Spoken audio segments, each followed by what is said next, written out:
Hello అండి, ముందుగా అందరికీ నాకు స్వయం సమాచారం ఛానల్కి స్వాగతం. ఈరోజు మన వీడియోలో అంటే భగవద్గీత పారాయణంలో దివ్య జ్ఞానంలో 17వ శ్లోకం గురించి అయితే చెప్పుకోబోతున్నా.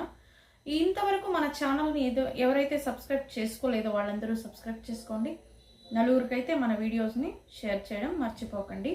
ఇక శ్లోకం విషయానికి వెళ్తే మనం ఇదివరకే 16వ శ్లోకం 15వ శ్లోకంలో దేవుని గురించి తన ఎలా చెప్పుకున్నాడు అంటే ఏ సందర్భంలో తను మనిషికి సహాయపడతాడు అనే దాని గురించి చర్చించడం అయితే జరిగింది. అంటే తను ఎవరిని భక్తునిగా ఎంచుకోవాలి లేదా ధర్మం ఏది అధర్మం ఏది అనేది అన్నింటినీ కూడా తనే వ్యక్తపరుస్తాడనేది ఇంతవరకు శ్లోకంలో అయితే మనం చెప్పుకున్నాం. ఇప్పుడు 17వ శ్లోకంలో అయితే కర్మణో హ్యాపీ బోధవ్యం చ వికర్మణః అకర్మణచ్చ బోధవ్యం గహనా కర్మణో గతి. అంటే కర్మను హి నిశ్చయంగా, అపి కూడా, బోధవ్యం తప్పక తెలుసుకోవాలి, బోధ్యవ్యం తప్పక తెలుసుకోవాలి, చ కూడా, వికర్మణః నిషేధించబడిన కర్మ, అకర్మణః కర్మ చేయకపోవడం, చ కూడా, బోధవ్యం తప్పక తెలుసుకోవాలి, గహన అతి కఠినం, కర్మ యొక్క గతి మార్గము, కర్మ రహస్యాలను అర్థం చేసుకోవడం చాలా కఠినం. అందుకే మనిషి ఏది కర్మయో ఏది వికర్మయో ఏది అకర్మయో చక్కగా తెలుసుకోవాలి.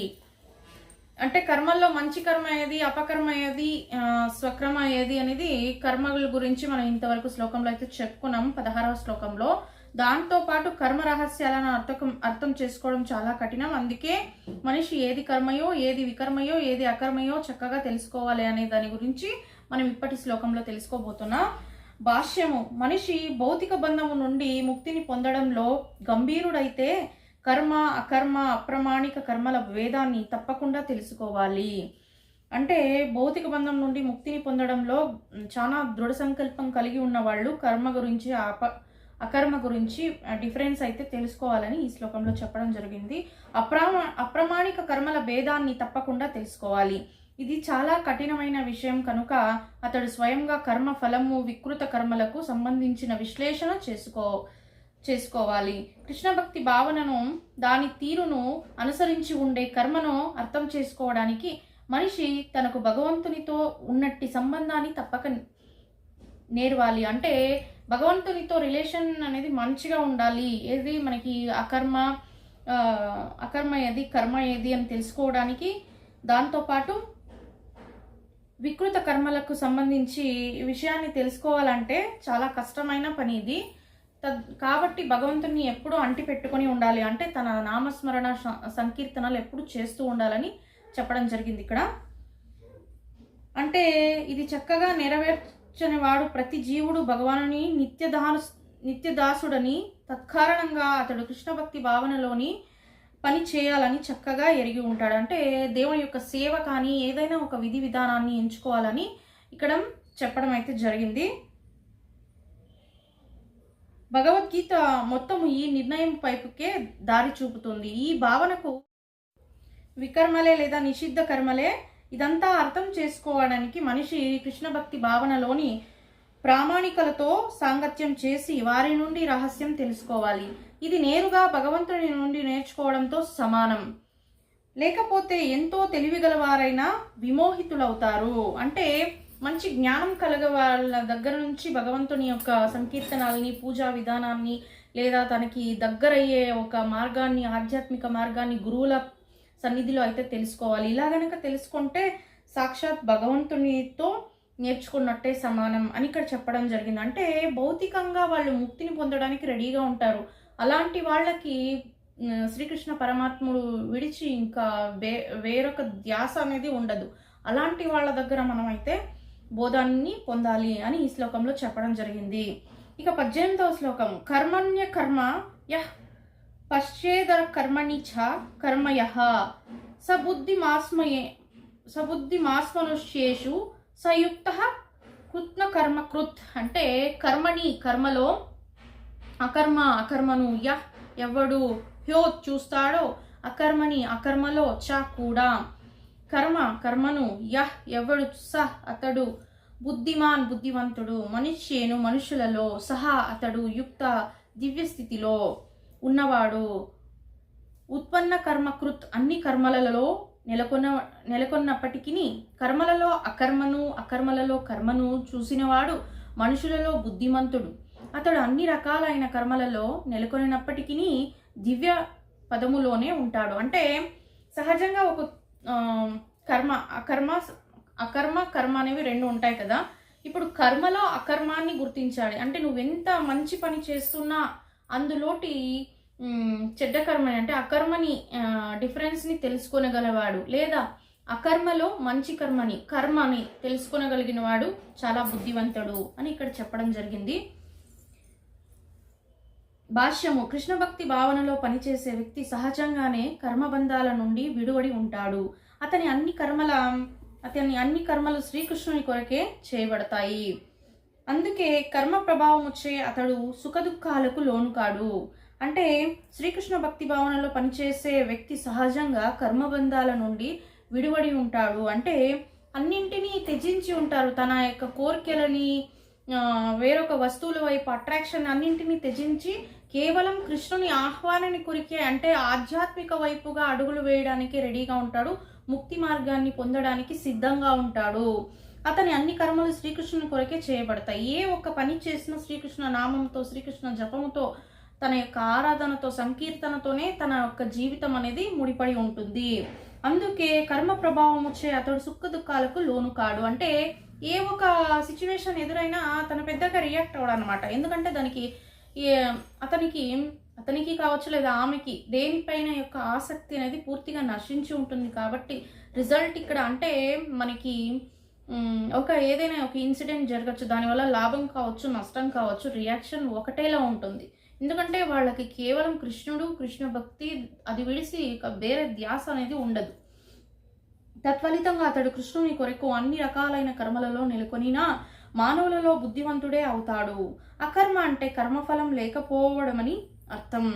ఆత్మానుభవ మార్గంలో కర్మఫలం ఒక అవరోధము కాకూడదనే భయంతో నిరాకారవాది కామ్య కర్మలను విరమిస్తాడు. కానీ సాకారవాది భగవానుని నిత్యదాసునిగా తన స్థితిని చక్కగా ఎరిగి ఉంటాడు. అందుకే అతడు కృష్ణ భక్తి భావన కార్యాలయాల్లో నెలకొంటాడు. ప్రతిదీ కృష్ణుని కొరికే చేయడమే కారణంగా అతడు ఆ సేవా నిర్వహణలో కేవలము దివ్యానందాన్ని అనుభవిస్తాడు. ఈ పద్ధతిలో నెలకొనేవారు స్వీయేంద్రియ భోగవాంఛ లేనివారుగా తెలియబడతారు. అంతే కదండి. మరి ప్రతినిత్యం భగవంతుని నామమే తన జీవిత లక్ష్యంగా ఎంచుకొని భక్తిని వ్యక్తపరిచే వాళ్ళకి తన ఇంద్రియ భోగాలనేవి ఉండవు. అంటే తన కోసం తను ఏ ఒక పనిని పాటుపడడం అన్నమాట. కేవలం శ్రీకృష్ణుని కొరకే చేస్తూ ఉంటాడు. అలాంటి ఒక సేవలోనే దివ్యానందాన్ని పొందుతూ ఉంటాడు, తృప్తి చెందుతూ ఉంటాడు. ఇప్పుడు భగవంతుని పూజ చేస్తే తనకేంటో పట్టని ఆనందంగా వ్యక్తపరుస్తూ ఉంటారు ఆనందాన్ని కొందరు. అలాంటి వాళ్ళు ఆధ్యాత్మికతని పూర్తిగా అవగాహన పొంది ఉంటారు. అంటే అపకర్మలు అనేటివి వాళ్ళకి ఉండవు, కేవలం కర్మ అనేదే ఉంటుంది. అది కూడా శ్రీకృష్ణుని యొక్క సేవ ఉంటుంది అని ఇక్కడ చెప్పడం జరిగింది. ఈ పద్ధతిలో నెలకొనేవారు స్వీయేంద్రియ భోగ వాంఛ లేనివారుగా తెలియబడుతుంది. అంటే ఇంద్రియాల పట్ల, తన శరీరం పట్ల, తన విధానం పట్ల, ఒక డ్రెస్ సెన్స్ పట్ల వాళ్ళకి కోరికలనే ఉండవు. ఇంద్రియ వాంఛన అంటే ఈ చెయ్యి తినడానికి యూజ్ చేయాలి, లేదు నేను నా ఒక మాట కోసమే నేను మాట్లాడాలి, ఈ ఇంద్రియాలతో భోగభాగ్యాలను చూడాలి, లేదా సుందరమైనటువంటి వాటిని వీక్షించాలి అనే కోరిక తన ఇంద్రియాలకైతే ఉండవు. శరీరంతో కూడా అంతే, తను ఏదో పాటుపడాలని మాత్రం ఉండడు. కేవలం ఈ శరీరం, ఈ ఇంద్రియ భోగాలన్నీ నేను శ్రీకృష్ణ పరమాత్మనికే అర్పిస్తున్నాను, నా ఈ ఇంద్రియ భోగాల వాంఛలన్నింటి కూడా శ్రీకృష్ణుని ఎడల నేను వ్యక్తపరుస్తున్నాను అని కేవలం భక్తి మార్గంలోనే మునిగిపోయి ఉంటారన్నమాట ఎల్లవేళలా. అలాంటి వారికి ఇంద్రియ వాంఛ అనేది ఉండదు, అంటే కోరికలు అనేవి ఉండవు అని ఇక్కడ చెప్పడం జరిగింది. శ్రీకృష్ణుని ఎడ నిత్య దాసత్వ భావన మనిషిని అన్ని రకాలైన కర్మఫలాలకు ప్రభావితం కాకుండా చేస్తుంది. అంటే శ్రీకృష్ణుని ఎడల మనం భక్తిని ప్రదర్శిస్తూ ఉంటే మనకి అన్ని రకాలైన కర్మఫలాలకు ప్రభావితం కాకుండా చేస్తుంది. అంటే అపకర్మలు ఉంటాయి, కర్మలు ఉంటాయి. ప్రతి ఒక్క సిచ్యువేషన్కి నువ్వు రియాక్ట్ అయ్యే అవకాశం సిచ్యువేషన్ అయితే నీకు రాకుండా చేసేది ఏకైక మార్గం అంటే ఇక్కడ భగవద్నామ సంకీర్తన భక్తి భావనం అనేది ఈ యొక్క శ్లోకంలో మనం చెప్పుకోవడం జరిగింది. ఇక 19వ శ్లోకం, యస్య సర్వే సమారమ కామ సంకల్ప వర్జిత జ్ఞానాగ్ని దగ్ధ కర్మాణం తమాహు పండితం బుధా. అంటే యస్య ఎవ్వని సర్వే అన్ని రకాలైన సమారంభ యత్నాలు కాను ఇంద్రియ భోగవాంఛపై సంకల్పము వర్జిత లేకుండా ఉంటాయో, జ్ఞాన పరిపూర్ణ జ్ఞానము అగ్నిచే దగ్ధ కాల్చబడిన కర్మాణం ఎవ్వని కర్మ తం అతనిని అహు చెబుతారు పండితులు బుధ తెలిసిన వారు. ఎవ్వని ప్రతి యత్నము ఇంద్రియ భోగవాంఛ రహితంగా ఉంటుందో అతడే పూర్ణ జ్ఞానంలో ఉన్నవానిగా తెలియబడతాడు. అంటే ఎవరైతే యత్నము ప్రతి ఒక్క ప్రయోగము అంటే ప్రయత్నం చేస్తూ ఉంటారు కదా, ఇంద్రియ భోగ వాంఛ రహితంగా, అంటే ఇంద్రియ మళ్ళీ ఇక్కడ ఈ యొక్క శ్లోకంలో కూడా అదే అర్థం, ఇంచుమించు అలాంటి అర్థమే వస్తుందండి. ఇంద్రియాలన్నింటి పట్ల అంటే కోరికలు లేకుండా పూర్ణ జ్ఞానంలో ఉన్నవానిగే తెలియపడుతుంది. అంటే కోరికలు లేకుండా ఉన్నవాళ్ళు పూర్ణ జ్ఞానం పొంది ఉన్నట్లు ఇక్కడ చెప్పడం జరిగింది.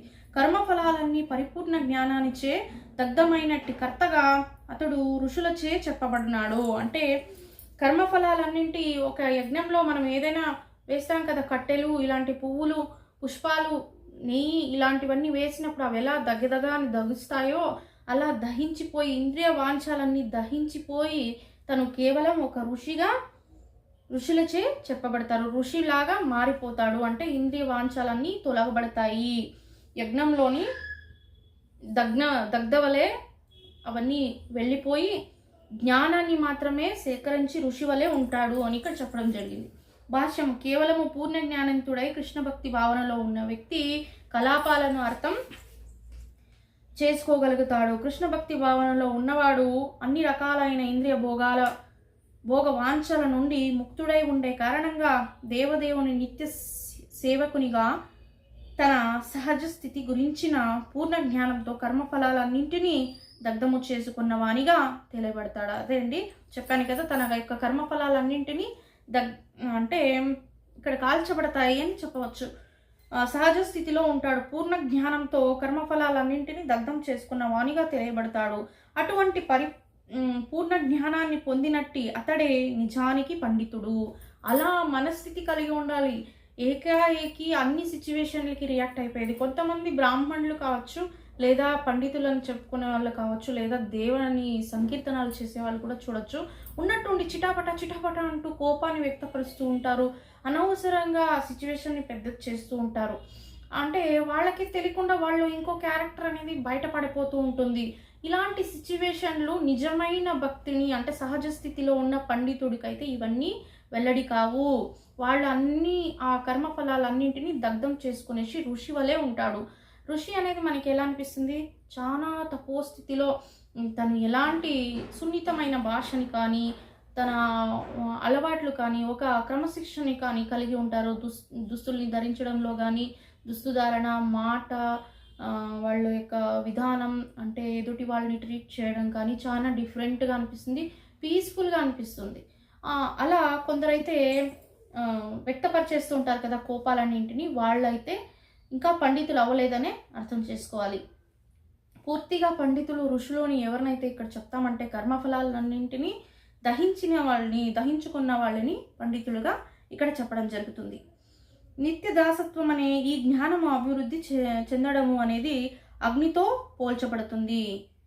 భగవానుని నిత్య దాసత్వం అనే ఈ జ్ఞానము అభివృద్ధి చెందడము అనేది అగ్నితో పోల్చబడుతుంది. అటువంటి అగ్ని ఒక్కమారు రగులుకోగానే అన్ని రకాలైన కర్మఫలాలను దగ్ధం చేస్తుంది. అంతే కదండి. మరి ఇక భగవంతునితోనే ఇక్కడ పోల్చడం, భగవంతుని పైన ఉన్న నిత్య జ్ఞానాన్ని ఇక్కడ అగ్నితో పోల్చడం జరిగింది. మనము ఒక ఆధ్యాత్మిక వైపు ఒక అడుగు వేస్తే ఇక 2-3 అడుగులు మనకి భగవంతుడే చూపిస్తాడు అన్నమాట. అలా వెలుగుతున్న నిప్పు రగిలే కొద్దీ వెలుతురు అనేది ఎక్కువగా అవుతూ ఉంటుంది. అగ్ని అనేది చాలా ఎక్కువగా మనకి చూడడానికి అవగాహన చూడగలుగుతాం. అలా ఆ నిప్పు అనేది పెరుగుతూ ఉంటుంది. అలాగే ఈ ఆధ్యాత్మిక జ్ఞానం కూడా పెరుగుతూ పోతుందని ఇక్కడ అగ్నితో పోల్చారు. ఏంటి, మన జ్ఞానాన్ని అగ్నితో పోల్చారు. అన్ని రకాలైనటువంటి కల్మషాలు, కర్మాలు అన్నీ దహింపబడతాయి ఆ అగ్నిలో. కేవలం అగ్ని మాత్రమే మనకి కనిపిస్తుంది. అందులోంటి ఎలాంటి అపకర్మలు మనకి చూడడానికి వీల్లేదు. కేవలం అగ్నే కనిపిస్తూ ఉంటుంది. దాంట్లో ఇంకేమైనా మనం వెతకాలన్నా చిక్కదన్నమాట. అంటే ఆ కర్మలన్నీ దహింపబడతాయి అని ఈ యొక్క శ్లోకం వివరణ అండి. ఇదే అండి వాటి వీడియో. రేపటి వీడియోలో మళ్ళీ కలుసుకుందాం. అంతవరకు సెలవు. Thank you.